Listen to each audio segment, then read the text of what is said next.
ဒီနေ့မှာတော့ငယ်တန်းninjaတယောက်ဖြစ်လာတဲ့နာရူတိုကရှင်နိုဘီမှတ်ပုံတင်မှုအတွက်တပုံရိုက်နေပါတယ်။ပုံကိုကောင်းကောင်းမရိုက်ပဲပြောင်းရွှေ့ရိုက်တာမလို့ဟိုကာကဲကခေါ်ဆိုနေပါတယ်။နာရူတိုကတော့3နိုင်လောက်စဉ်းစားပြီးမှရိုက်လာတဲ့အမှုပညာလက်ရာမြောက်တဲ့ပုံကိုပြန်ရိုက်ခိုင်းတယ်လို့မျက်နှာကရှုံးမှန်နေပါတယ်။အဲ့ချိန်မှာပဲအခန်းထဲကိုကိုနိုဟာမာရုလို့ခေါ်တဲ့ရှင်းနှစ်အရွယ်လောက်ကျန်တက်ဖြတ်သူတယောက်ရောက်လာပြီးတကြီးကိုအချိန်20လောက်လောက်ကျန်မှုစူးစမ်းရမယ်ခလုတ်တိုက်ကျော်လဲသွားပါတယ်အဲ့ဒါကိုဘာမဆိုင်ညာမဆိုင်နာရူတိုကထောင်ချောက်ချလို့ဆိုပြီးပြဿနာတို့ရှာလို့ဟိုငပေါ်နဲ့ရန်ထားပြပါတယ်ကိုနိုဟာမာရုရဲ့ဆရာအေဗီစုကတော့နာရူတိုကိုတကြီးရဲ့မီးမှုလို့လွတ်လိုက်လို့ပြောတော့ကိုနိုဟာမာရုကနာရူတိုလည်းသူကတကြီးမီးဆိုတာသိသွားပြီးသူ့ဆရာလိုဘောမားတဲ့ကောင်လိုတွေးနေတဲ့အချိန်မှာဟိုကာကဲမီးဆိုတော့ယူဆက်ရမှာလားဆိုပြီးတီးချပလိုက်ပါတယ်ကိုနိုဟာမာရုကနာရူတိုဘယ်တော့အနောက်ရောက်ခံလိုက်နေပြီးသူ့ဖိုးကတော့နိုင်ယူခဲ့တဲ့ဆက်စီဂျီစုတင်မိပါဆရာကြီးလို့ပြောလိုက်ပါတယ်ဟိုငပေါ်ကလည်းဆရာကြီးလို့ခေါ်ခံရတာနဲ့ချက်ချင်းကိုလက်ခံပြီးဆရာတစ်ဖက်နဲ့ကျူးကျူးရလေ့ကျင့်ကြပါတယ်နာရူတိုကလည်းသူငယ်ရင်းမိသူတို့တင်ပေးပါတယ်ဒါမျိုးရူးစမ်းအောင်ကိုကောင်းတော့ကိုနိုဟာမာရုကဆက်ရှင်းမဲ့နားလည်သွားပါတယ်ငဘောစီယာနဲ့ငါကြောင်တစ်ဖက်နဲ့ကျူးကျူးစားလေ့ကျင့်နေတာကိုတခြားတစ်ဖက်မှာအေဘီစုကသူ့ရဲ့လေရေးစဉ်တစ်ဖက်ကိုနာရူတိုနဲ့မပေါင်းမိအောင်တားဖို့လိုက်ရှာနေပါတယ်လေ့ကျင့်ရင်ခဏနားကြတော့နာရူတိုကဘာလို့ဟိုကာကဲကိုအမြဲလုံးကျန်နေတာလဲလို့မေးပါတယ်သူ့ကိုသူ့ဖို့ဟီရူဆန်ကရွာရဲ့နာမည်အတိုင်းကိုနိုဟာမာရုလို့ပေးခဲ့ပေးမယ်ဘယ်သူကမှသူ့နာမည်သိတာတော့မခေါ်ပဲ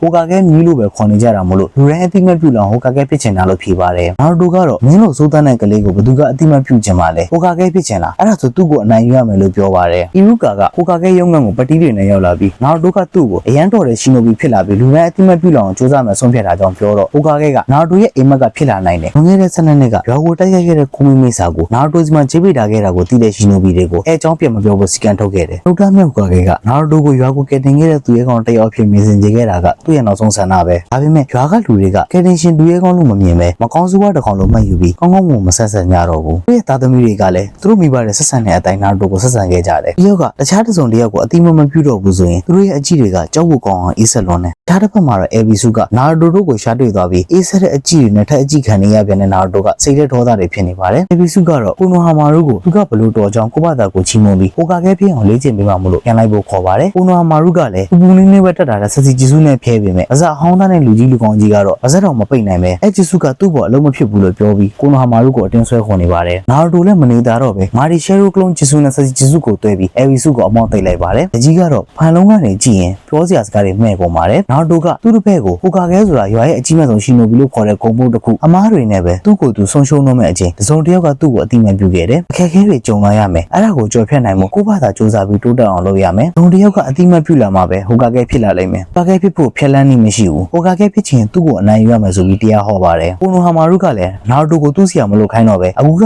စပြီးတရားမျှတတဲ့နီလန်နဲ့ဟိုကာကဲနေရာအတွက်ရှင်ပြန်မဲ့တွေဖြစ်သွားပြီလို့ပြောပါတယ်နာရူတိုကလည်းစိန်ခေါ်မှုကိုလက်ခံလိုက်ပြီးတရွာလုံးရဲ့အပေကန်ကောင်လေးကတတိယမြောက်ဟိုကာကဲဟီရူဆန်စာရုတိုဘီရဲ့မြီးကိုပထမအောင်ဆုံးအကြိမ်ဖြစ်ကိုနိုဟာမာရုလို့နာမည်ခေါ်ပြီးအသိမှတ်ပြုပေးလိုက်ပါတယ်အဲအဖြစ်အပျက်တွေကိုဘာရဲ့တတိယမြောက်ဟိုကာကဲဟီရူဆန်စာရုတိုဘီကပြုံးရင်းနဲ့ပဲဒီကောင်လေးရဲ့အိမ်မက်တွေကိုစောက်ကြည့်ရင်းနဲ့နာရူတိုမန်ကဘောလုံး1 chapter 2ကဒီမှာပဲအဆုံးသတ်ထားပါတယ်